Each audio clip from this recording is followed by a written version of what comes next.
Hello, my dear students. Let us learn something more about speaking skills. Verbal 7%, words spoken 38% vocal, tone, range, appeal, credibility of voice 55% visual, physical appearance, gestures, and eye contact. These are the three things we should keep in mind while speaking. Speaking consists of three parts: why to speak, what to speak, and how to speak. Why to speak? Not just presentation but also persuasion. Gets people mind share. What to speak? Brainstorming.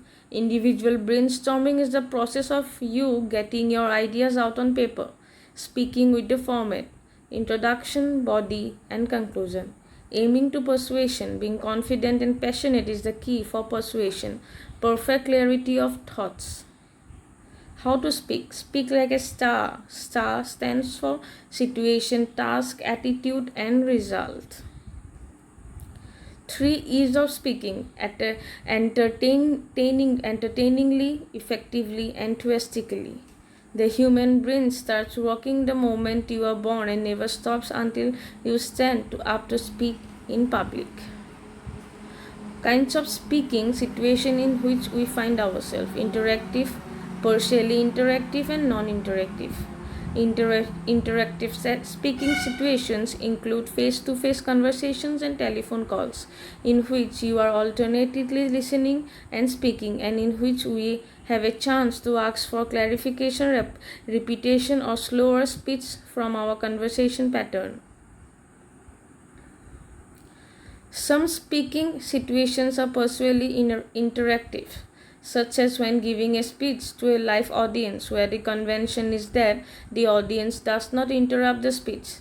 The speaker nevertheless can see the audience and judge from the expressions on their face and body language whether or not he or she is being understood. Some few speaking situations may be totally non-interactive, such as when recording a speech for a radio broadcast. Kinds of words are sweet to the soul. Speak kindness, speak sweetness, speak love.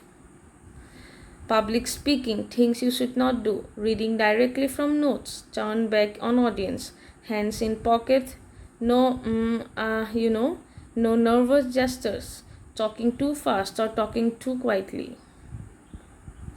Public speaking, things you should do: eye contact, can glance at notes, appropriate gestures, rhetorical questions to involve audience. Common barriers to effective communication. Number 1, the use of jargon, overcomplicated, unfamiliar, or non-technical terms. Emotional barriers and taboos. Some people may find it difficult to express their emotions, and some topics may be completely off limits or taboo. Lack of attention, interest, distraction, or irrelevance to the receiver. Differences in perception and viewpoint. Physical disabilities such as hearing problems or speech difficulties. Physical barriers to nonverbal communication. Not being able to see the nonverbal cues, gestures, postures, and general body language can make communicate less effective. Language differences and a difficulty in understanding unfamiliar accents. Expectations and prejudices, which may lead to false assumptions or stereotyping. People often hear that they expect to hear rather than what is actually said and jump to incorrect conclusions. Cultural differences. The norms of social interaction vary greatly in different cultures, as do the way in which emotions are expressed. For example, the concept of personal space varies between cultures and between different social settings.